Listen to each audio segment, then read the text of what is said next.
theories out there, including YeHoVaH, YaHWeH, YaHWeh, YaHWeh, YeHoVaH, and there are many others. The greatest problem is, and I mean no disrespect to anyone, that those who are coming up with these pronunciations do not know Hebrew. Hebrew, like all other languages, follow rules of pronunciation and rules of grammar. In order to go into the details about how the YeHoVaH should be pronounced, we will need to get into some of these rules. The syllables of a word or name are broken up in specific ways, just as our English does. There are two kinds of syllables, open and closed.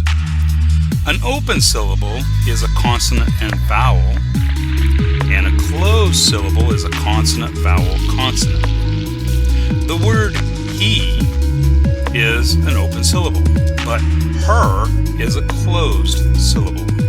For a two-syllable word, English will usually place a closed syllable at the beginning of a word whenever possible, and an open syllable at the end of a word. So when we say this Hebrew word in English, we usually say Torah.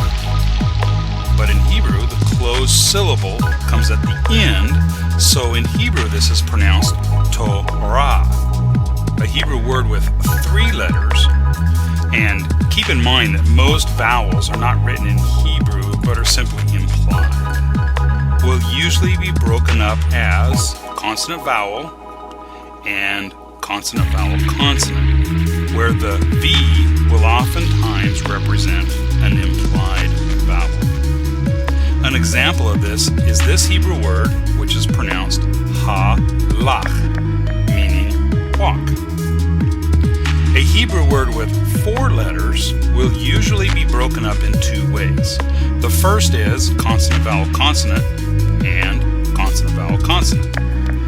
An example of this is this word, which is midbar, meaning desert. The second way is consonant vowel, consonant vowel, consonant vowel consonant. An example of this would be this word, which is bederech, meaning in the road. The Hebrew letters Yud and Wa, or Vav, if you follow the modern pronunciation of this letter, may act as a vowel or a consonant, much like our letter Y, which could be a consonant like in the word yellow, or a vowel like in the word fly. Depending on where the Yud or the Wa is located in relation to the syllables, will determine if it is going to be used as a vowel or a consonant. If the Yud or Wa is at the beginning of a syllable, it will take the consonant sound, but if it's in the middle or end of a syllable, it will be a vowel. Here's some examples. Mot is the word for death. Notice that the Wa is in the middle of the consonant, so it's a vowel. Torah, meaning teachings, or sometimes translated as law, has the Wa at the end of a syllable, so it is a vowel. Mitzvot, meaning commandment, here the Wa is at the beginning of a syllable, so it is a consonant. Din, the Yod is in the middle of the syllable, so it is a vowel. Yawan, this is the Hebrew word for the land of Greece. Both the Yud and the Wa are consonants because they are both at the beginning of the syllable. Yado, this means his hand. The Yod is a consonant because it is at the beginning of a syllable, and the Wa is a vowel because it is at the end of a syllable. Because it is at the beginning of a syllable, and the Wa is a vowel because it is at the end of a syllable. At this point, it will be helpful to address a very common misconception when it comes to the name YeHoVaH in relation to the name Yehuda, which is Judah. Many have noticed that the Hebrew letters in the YeHoVaH are identical to the name Yehuda, with the exception of the letter Dalet, the D. Notice how the name Yehuda follows the rules of pronunciation. The Wa is at the end of a syllable, so it is a vowel, and the word ends with a closed syllable. But when you remove the D, everything changes. Now we have 3 open syllables and no closed syllables.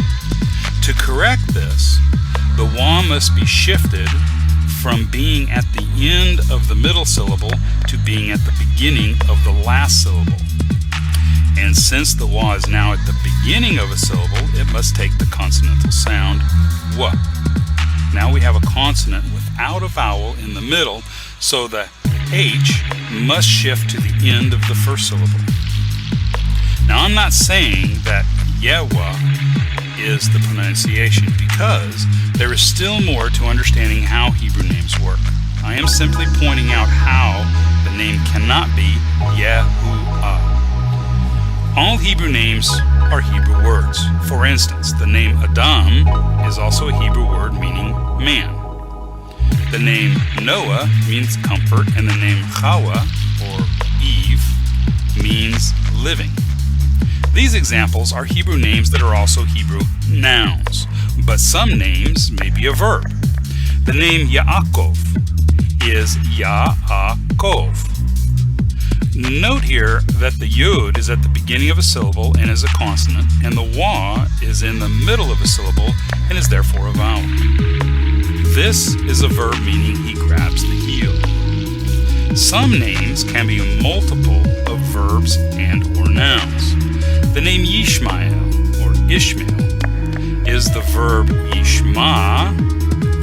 The Yi at the beginning of a verb means he, and the verb Shema means hears, so this means he hears. The El at the end of the name is a noun meaning mighty one, or God. Putting the verb and the noun together, we have God hears. Now that we have learned a little bit about the rules of pronunciation and grammar, let's put it all together and see how it all applies to the name YeHoVaH. The name YeHoVaH can be broken down in 2 ways according to the rules that we looked at earlier.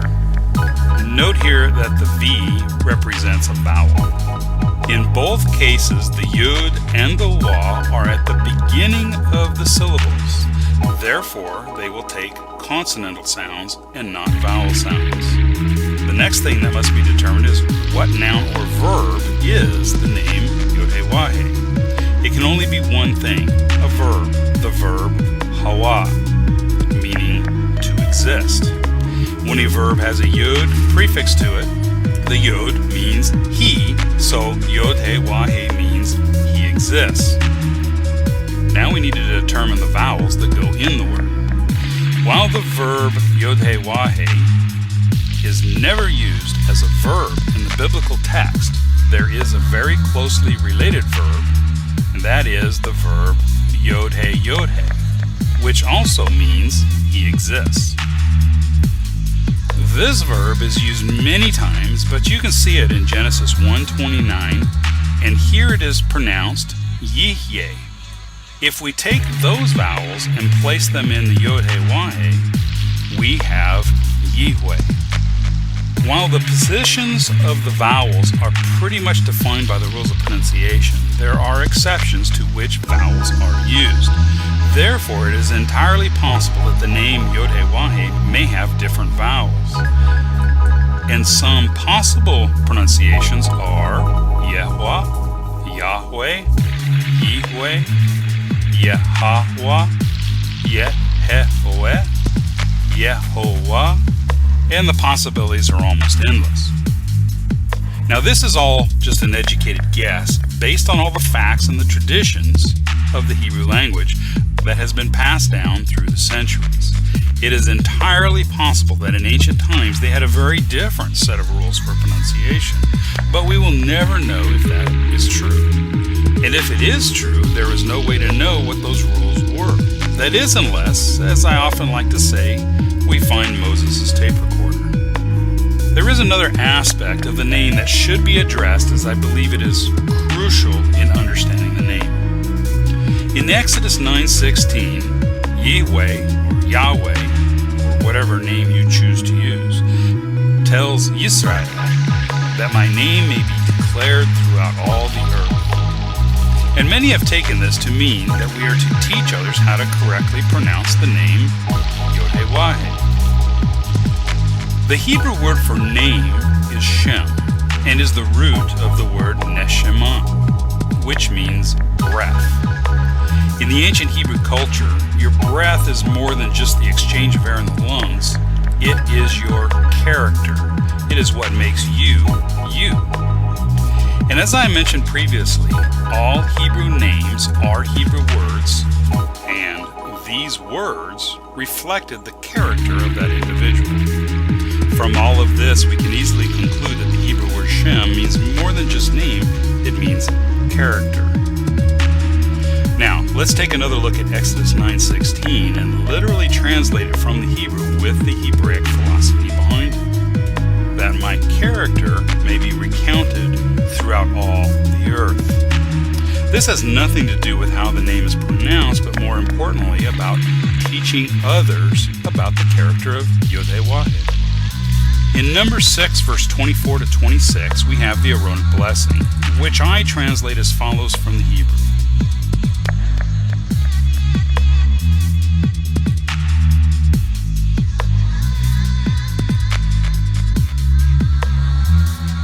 This blessing is the character of YeHoVaH. And what is most profound is that in the next verse, verse 27, we read, "And they shall place my name upon the sons of Israel, and I will respect them."